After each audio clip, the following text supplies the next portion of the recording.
आपके तो दरअसल ही दुर्लभ। बड़ी कृपा आपकी, आज सुलभ हो गई बाबा। कैसे हो आप? बढ़िया बाबा, आशीर्वाद आपको।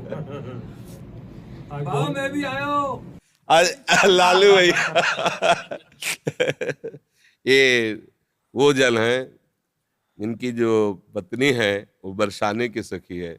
जब हमें कहीं रोटी नहीं मिलती तो आखिरी घर में इनके जाते थे मांगने और कहते कि राधे बाबा मिली, तुम चुप हो, नहीं मिली बाबा ना, हाँ माता जी नहीं, अरे बैठो बाबा बैठो, बैठ नहीं, मतलब एक जगह पाना, अरे बाबा हमारी श्री जी का तू है, काहे को सब प्रपंच सोचता है, एक जगह पर बैठ, सालों प्राय मिलती ही नहीं थी शाम की रोटी, तो ये लिख है मतलब माँ जैसे प्यार करने, ब्रजवासियों का प्यार, मतलब अरे छोटे छोटे बच्चे ऐसा ये घेर लेते और बाबा ये प्रश्न, वो बाबा काशी की बात बताओ बाबा, मतलब ब्रजवासियों का जो प्रेम है ना वही भगवत प्रेम प्रदान करता है, ब्रजवासी कृपा।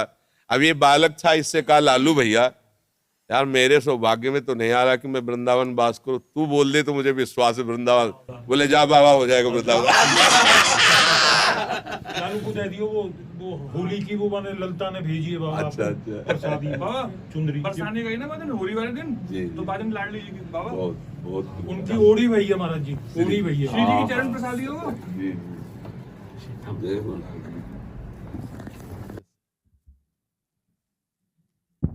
हाँ कौन प्रश्न कर रहा था वो, इनका दरअसल वेला तो एकदम पुरानी याद आ गई कि बहुत बहुत इनके जो पिताजी थे ना गृहस्थ में रहते हुए परम सन्यासी, मतलब ऐसी सदगति तो बहुत बड़े परम हंसों की होती जैसे तुम्हारे बाबा की हुई, ऐसी मतलब आंखों देखी बात, एक बूंद पानी नहीं, एक अन्न का टुकड़ा नहीं, बच्चों की तरफ आंख खोल के देखना नहीं, अंतिम जो स्थिति थी ना केवल बिहारी जी भगवदाकार वृत्ति।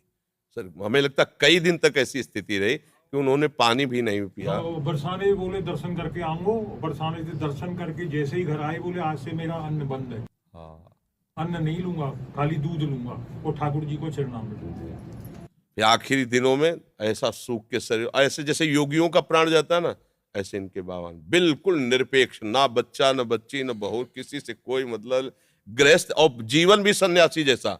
4 बजे तड़के लंगोटी पहन करके यमुना किनारे भीषण सर्दी में जहां अच्छे अच्छे काप जाए इनके बाबा, ऐसे फिर चिड़ियों को नमकीन खिलाना सब। कोई संत अगर प्रणाम कर दे तो तुम्हें तुम्हारे गुरु और इष्ट की कसम है, अगर प्रणाम किया ऐसे कहा बिल्कुल इस सख्त। ये गृहस्थ जन नहीं है, ये ब्रजवासी भगवत स्वरूप है। मन में भाषा में जी आती है उनकी बाबा, मैं अपने मनी मन में आपसे कभी कही नहीं, आज कह रहा हूँ बाबा चैन से रहो, जब तुम भजन करो तुम्हें ठाकुर जी मिल जाए, जी बात कहते हो। हमें पता है आप सबके आशीर्वाद से ही, नहीं तो कब, तो देखो इनकी रोटी पा करके हम जिए हैं। आज भी बच्चा भगवत कृपा से हमारे भोजन में पहले ब्रजवासी करना था, 3-4 ब्रजवासी हैं जिनकी रोटियां आती हैं, तो हम जीते भी ब्रजवासी। देखो चाहे जो कची भी हो, एक बात काम की बात, ये सब तो बात तो बहुत है। आप कोई दिन जब चिंतन में एकांत में बैठो तो एक बार बाबा श्री जी से ठाकुर जी से कह दियो कि तुम्हारा अधम बालक है, बाबा ध्यान रखियो। क्या ध्यान में रखना है उनको? बस ध्यान में जी रखियो बाबा कि हमारा जन्म व्यर्थ नहीं हुआ। वो तो पास है, वो तो व्यर्थ होला ही नहीं, ये तो पक्का। आप समझो जब आप खेलने खालने तो बड़े बड़े सिद्धों की चरण धूल पड़ी ता तुम्हारा जन्म हुआ है, इस बात को तो भूल जाओ, तुम इस बात को भूल जाओ कि कोई गति या दुर्गति, ये किसी साधन वाला क्षेत्र नहीं है। भजन भजन तो हुआ ना, उसकी चिंता भी मत करो। काहू के बल भजल को काहू के आचार, और ब्यास भरोसे कुंवर के सोवत पाव पसार। अगर आपको ऐसा है कि बाबा हमारे बिहारी जो हमारे, तो आप निश्चिंत रहो, पासबुक बनी बनी है एकदम, बस वो बैंक से निकालना है केवल, बिल्कुल पक्का समझो। वृंदावन में लिखो रहे ना मेरा वृंदावन, ऐसे मेरे बाबा। बाबा जो कहते ना ये इनके प्रकार चाहे कछु भी हो कैसे भी हो, कोई ना कोई संत भगवान स्वरूप में ऐसे ही 9 बजे तक दोनों लगे रहते।